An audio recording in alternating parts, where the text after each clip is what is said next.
Luis Balcedo, en la operación técnica, Sebastián Piantoni y con ustedes, Carolina Mancuso. Buenas noches, chicas, ¿cómo están? Buenas noches, Luis. Buenas noches. Bueno, hoy la temática de hoy va a ser violencia de género. Violencia de género e interrupción voluntaria de embarazo. Bien. Que soy una especialista en eso, por eso lo agrego. Bueno, hoy con nosotros tenemos del Servicio Social de Derechos Humanos del Hospital Oscar Allende de Mar del Plata, a Maggie Capazo, trabajadora social, y Daniela Achaga, psicóloga. ¿Qué tal? Buenas noches. Buenas noches. Buenas noches. Bueno, empezando un poquito con la temática. Primero, cuenten un poco cuál es el trabajo específico de ustedes dentro de lo que es el Hospital Oscar Allende. Bien, bueno, nosotras, como recién mencionaron, trabajamos en lo que es la atención, el abordaje a mujeres en situación de violencia de género y acompañamos los procesos de interrupción voluntarias del embarazo. Lo que implica violencias de género, a veces hacemos también como la aclaración, a veces lo mencionamos, como separado, lo que es abuso sexual es una violencia, pero por la complejidad de la temática siempre decimos que trabajamos con violencia de género, abuso sexual e interrupción voluntaria del embarazo. Pregunta, ¿cómo está integrado el dispositivo de abordaje? Nuestro servicio, ¿cómo? Que le dicen Derechos Humanos dentro del hospital, es un servicio interdisciplinario. Bueno, estoy yo que soy trabajadora social, Daniela es psicóloga, trabajamos también con un abogado que es Marcelo, hay 2 promotoras de salud y un administrativo. El dispositivo de abordaje y las entrevistas las realizamos de manera conjunta, Mau y yo, como trabajadora social y psicóloga, y es algo que fuimos aprendiendo en el tiempo a trabajar transdisciplinariamente. A medida que fueron surgiendo situaciones y fuimos requiriendo de la escucha y la intervención de la otra, fuimos dándonos cuenta que la intervención en conjunto era mucho más rica, tanto para las intervenciones y las mujeres que consultaban, como para nosotras profesionalmente ir también enriqueciendo nuestra práctica. Así que con el tiempo, llevamos 12 años trabajando en este dispositivo en el hospital, con el tiempo fuimos redefiniendo también nuestras prácticas cotidianas, para brindar un mejor abordaje y también para crecer y enriquecernos nosotras profesionalmente. Y cuidarnos también, es una práctica de cuidado también el trabajo. Entre todos. Sí, conjunto. Específicamente, ¿cuál es el trabajo de ustedes? En el sentido de, el paciente entra al hospital y ¿cuándo intervienen ustedes? ¿Cómo se enteran? ¿Quién lo llama? Bueno, hay diferentes formas. Siempre es la paciente, una mujer, puede entrar por la guardia, producto de las consecuencias de violencia de género, ya sea, no solo es violencia física, claramente, pero bueno, quizás a la guardia del hospital entra en una situación de consecuencias físicas, puede estar también internada por otro motivo. De todas maneras, en las entrevistas puede relatar que está atravesando una situación de violencia de género, entonces ahí nos realizan alguna interconsulta, algún otro compañero o compañera del hospital. Puede ingresar por alguna cuestión psíquica, emocional, al servicio de salud mental y también nos llaman. También ya hace 12 años que estamos trabajando en esto, entonces de los diferentes equipos de los CAPS o de lo que es desarrollo social de la MUNI y demás nos conocen, entonces también nos pueden derivar las situaciones que llegan a esos dispositivos y por la evaluación del equipo profesional consideran que está bueno que derivarlas al hospital. Apelamos a la buena escucha de quien recibe a las mujeres que ingresan, ya sea, como decía Maui, en una situación de emergencia por la guardia con algún tipo de violencia, o cuando recurren por otros motivos a algún dispositivo, a algún servicio del hospital. Apelábamos a la buena escucha de los profesionales que intervienen, donde quizás el síntoma no es específico, pero bueno, con una entrevista pormenorizada, por ahí se puede llegar a identificar que existe alguna situación de violencia. Bien. ¿Cuántas mujeres entran en una guardia por día? ¿Por violencia de género? Sí, por la misma temática. Es totalmente aleatorio, sí. Algún día pueden ingresar 1, 2, 3, algún día ninguna. Es según. Hubo un cambio bastante importante después de la pandemia,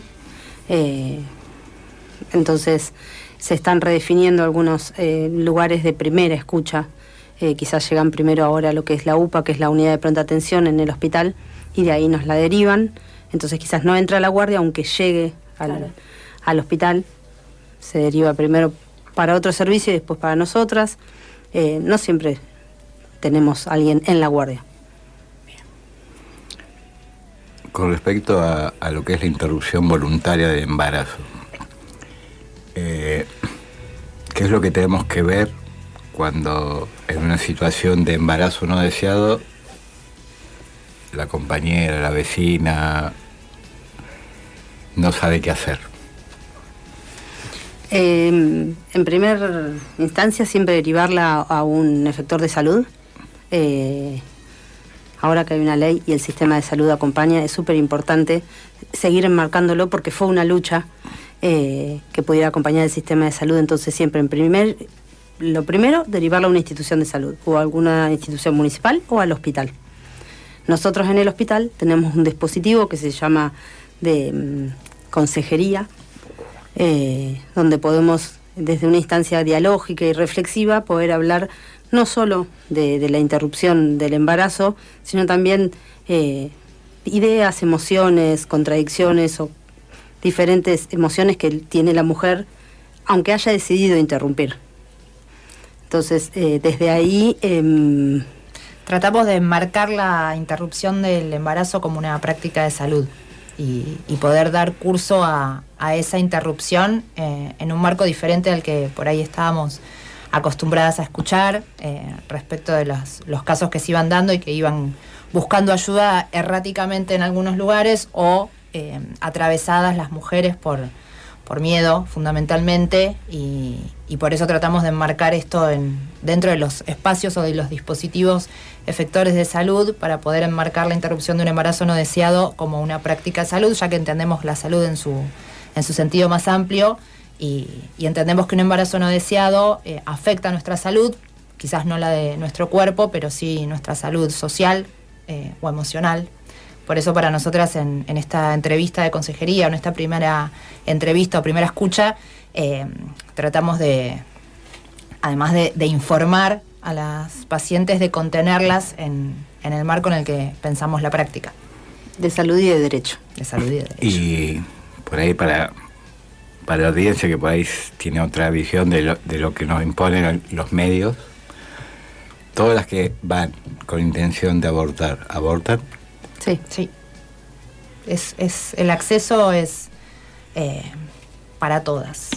En realidad nosotras por eso lo enmarcamos dentro del derecho.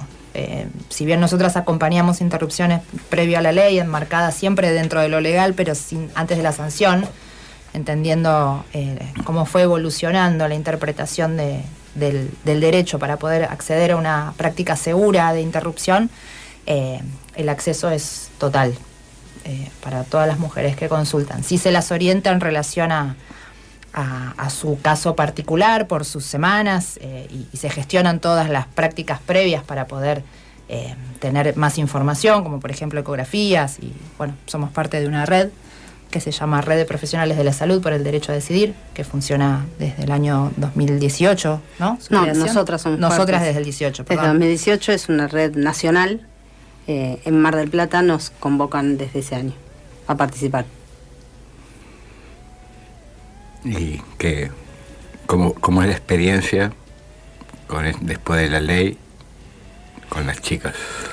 Claramente es más fácil. De todas maneras, sigue habiendo mucha desinformación, por eso esta es como una buena posibilidad también para seguir informando. La desinformación no limita a las mujeres en su decisión de interrumpir un embarazo, pero sí van con miedo, van con vergüenza o calladas, viendo dónde pueden buscar ayuda a una decisión que ya está tomada. Muchas veces es importante esto que decíamos, lo hablamos, reflexionamos, tratamos de correr algunas ideas erróneas, quizás más moralistas, pero la decisión está tomada. Entonces la idea es esto, poder como empoderarlas en esa decisión, acompañarlas, pero cuando la decisión está tomada, la mujer interrumpe. De esta manera es seguro, legal y gratuito. De otra manera era inseguro, pero se hacía igual. Y por experiencia propia, influencia de familia negativa en contra de la decisión que hayan tenido que ustedes intervenir con madre, padre.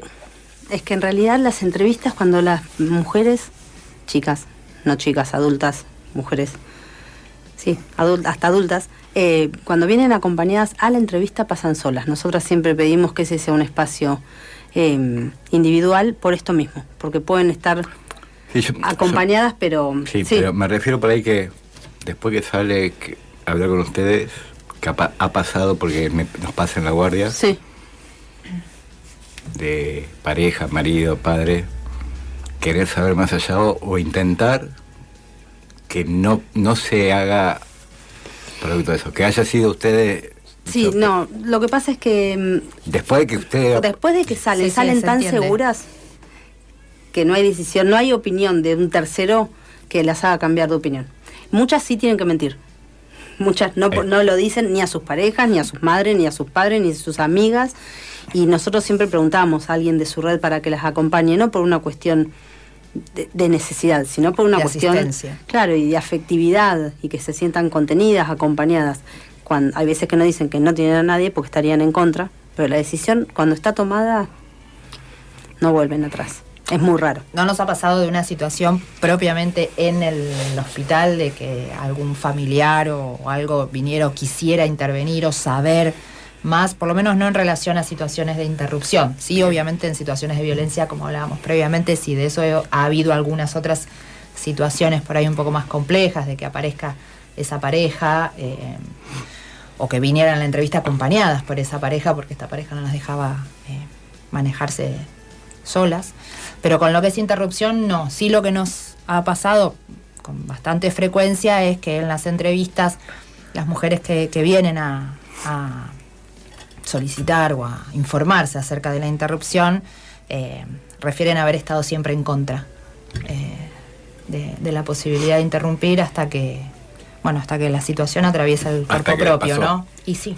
Hasta que te pase. Sí. Hasta que porque uno opina desde el cuerpo y la vida del otro, hasta que a uno le sucede, uno no sabe qué es lo que puede hacer, nadie sabe qué es lo que puede llegar a pasar. Entonces sí, de eso no. Y de hecho es una de las preguntas más importantes, o es una pregunta importante en nuestra entrevista, qué posición tenían frente a la interrupción del embarazo antes de saberse embarazadas.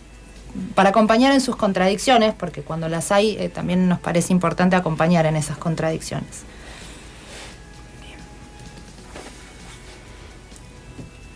¿Algo más que quieran agregar sobre este tema? Estamos en el hospital todas las mañanas y pueden venir a vernos frente a cualquier tipo ¿Hay de algún teléfono situación. alternativo como para...? Sí les podemos dar un teléfono, pero es de demanda espontánea. Es decir, y siempre cuando llaman les vamos a decir que vengan.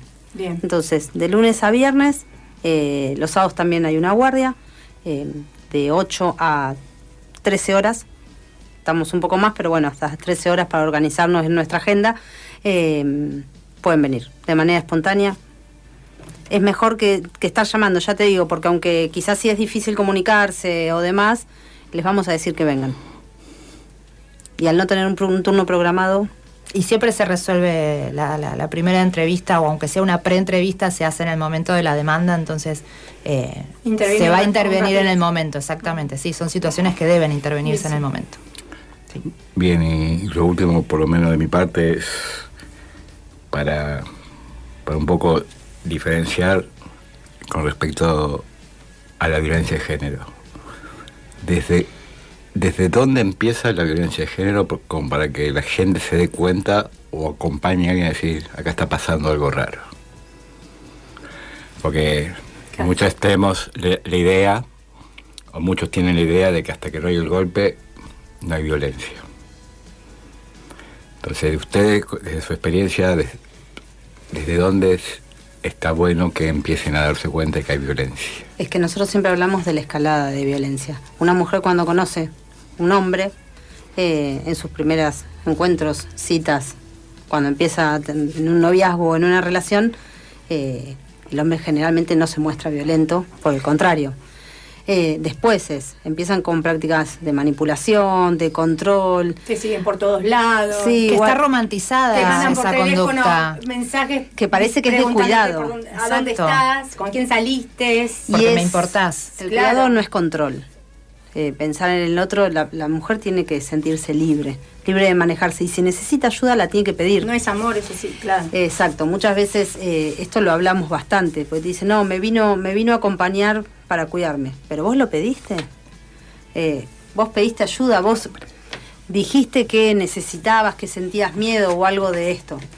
Empieza con el control de la ropa, empiezan a sentir que la mujer les pertenece, pero todo siempre La enmascarado toman con como el un cuidado. objeto, ¿no? Sí, de claro. pertenencia. Sí, sí, sí. sí. El alejamiento de sus vínculos. Claro, las aleja de las primarios, amistades y del demás. trabajo. Y las amigas del son un dinero. obstáculo. Y tienen, por lo general, los hombres son... Los por lo hombres general violentos, no los hombres. Por eso, por lo general, los hombres violentos son muy minuciosos, muy Estratégicos. prolijos en todo. Estratégicos, Yo les hago sí, una pregunta por ahí que, en base a lo que están hablando. Que el hombre deje de hacer un montón de cosas, como por ejemplo, hasta de ir a visitar amigos, sus hijos, por estar con ella. También es parte de la violencia, por más que... No, Porque- así solo mencionado así. No. Voluntariamente en no. el marco de... Lo que pasa que muchas veces, si deja de hacer eso, por controlarla, sí, es parte de la violencia. Cuando limita la libertad de la mujer con la permanencia física de él cerca de la mujer, pero bueno, pero no se puede decir que si deja de ver a sus hijos o de ver a sus amigos es por violencia. Es como más complejo, pero... Sí, obvio que es mucho más complejo, pero porque todo el mundo habla solamente de lo que hace él en contra de ella, pero mucho puede ser un indicador de lo que hace con ella, y lo que hago yo conmigo es parte de la violencia es para ejercer la violencia con ella. Claro. Sí, igualmente, por lo menos creo, no me acuerdo alguna situación que ya hemos trabajado, ya te digo, hace 12 años que estamos, de mujeres que nos mencionen que los hombres dejan de hacer actividades propias por quedarse ahí. No, Sí la una limitan. sola vez nos sucedió de una chica que estaba decidiendo o proyectando su separación y el hombre dejó de trabajar. Sí. Hace poco sucedió. Sí. Dejó de ir a trabajar para quedarse más cerca de ella. Pero Yo si no, conozco puede un tener un caso. ingreso. Yo conozco un caso, sí. Limitan Sí. la libertad, limitan que ¿Qué? ellas hagan actividades, limitan desde el amedrentamiento, desde la manipulación, desde acusarlas de malas madres, si dejan a sus hijos, si van a ver a sus amigas, o de descuidadas, de no cuidarlo a él. Siempre terminan manipulando la situación de cierta manera que la mujer se queda generalmente en su casa y ellos sí pueden salir. O tener un noviazgo, ¿no? Que donde vos, viven en casas separadas, de vez en cuando se juntan, están varios días juntos y la mujer le dice, por favor, necesito estar sola, necesito estar con mis hijos, necesito que te vayas para poder estar, un momento en soledad, ¿no? Que siempre uno necesita esa soledad. Y que se te planta ahí, te dice no me voy, y no se fue, y te va provocando y hasta que una llega y se pone mal, ¿no? Ujú. También eso es una violencia psicológica Cualquier terrible. cosa que limite tu libertad. o te sigue para todos lados en la calle, Ujú. y no te deja ni respirar. Pero empieza mucho más sutil y ahí es donde es difícil. Claro. Porque buscan los puntos como más vulnerables de las mujeres en nuestra sociedad. Claro. Esto de no trabajes más, así cuidas a tus hijos. A veces algunas mujeres trabajan muchas horas y sí sienten algún tipo de culpa por dejar tanto tiempo O la a sus ponen a hijos. trabajar con y desde uno ahí mismo. donde le dicen deja de trabajar, y ahí ya empiezan a controlar sus Sí. tiempos, sus redes sociales, su economía. Entonces es un caminito de hormiga. Entonces, en un momento hay tantas cosas que dependen perdón, de él, que es mucho más difícil abandonar esa situación. Hay una cuestión de controlar, no sé, ¿por qué tardaste tanto en hacer un mandado? Seguramente estás hablando con alguien. Y ahí vos empezás a disculparte y a tratar de ver qué hiciste mal, en vez de cuestionar a la otra persona. Claro. Entonces ya ahí se empieza toda una complejidad del vínculo que después es mucho más difícil de lo que se piensa salir. Pasa que hay una sensación de responsabilidad sobre la violencia del otro. O sea, el otro es así porque yo hice esto o porque no hice aquello. Entonces, en esa falsa creencia de responsabilidad se genera un falso control también. Es decir, si se puso así porque yo me demoré en la panadería, no me voy a demorar y mañana va a ser por otra cosa y pasado va a ser por otra. Entonces uno empieza a acercarse dentro de sí misma y después es más difícil, por eso empieza con cuestiones mucho más sutiles. No, y después también está en que la víctima pasa a ser culpable, ¿no? Se siente culpable. Exacto, eso. De lo que pasa y sí. Pero bueno, pero se sale. Se puede salir. Y hoy en día, con tantos dispositivos de ayuda que hay, chicas, se sale. Estamos todas juntas en esto. Sí, claro. Es así. Sí. Para eso trabajamos, para que se pueda salir. O para que no se entre más. También, claro. ¿No? Y también, como mencionamos con lo de IBE, pueden venir a pedir un turno. Eso sí, lo organizamos. Generalmente cuando viene una mujer al hospital, si no es porque ingresó a la guardia o por una derivación, pero viene a consultar porque le han dicho que está nuestro servicio en el hospital, hacemos como una primera entrevista, les explicamos cómo trabajamos. Bueno, ellas nos cuentan su situación, le explicamos nosotros cómo trabajamos, qué es lo que ofrecemos. Como dijimos al principio, nosotras trabajamos juntas, no es, muchas veces vienen a buscar una psicóloga, las mandan a buscar una psicóloga. Bueno, en este espacio no es una psicóloga sola, es una psicóloga y una trabajadora social. Entonces es una no es un tratamiento tradicional, vendría a ser. Esto es un abordaje, un acompañamiento en situaciones de violencia. Hacemos una primera entrevista y acordamos un turno, intentando que sea accesible y que pueda venir, y es una vez por semana, después que acordamos el seguimiento. Bien. Bueno, le vamos a ir agradeciendo. Gracias. Muchísimas gracias por venir, por la chicas. invitación. Sí, muchas claro, gracias. Gracias por invitarnos. Maui Capazo, Daniela Chaga, del Servicio de Derechos Humanos del Hospital Oscar Allende, hablando sobre violencia de género, abuso sexual e interrupción voluntaria de embarazo. Exacto. Nos vamos con un tema de Fabiana Cantilo, Ni una menos.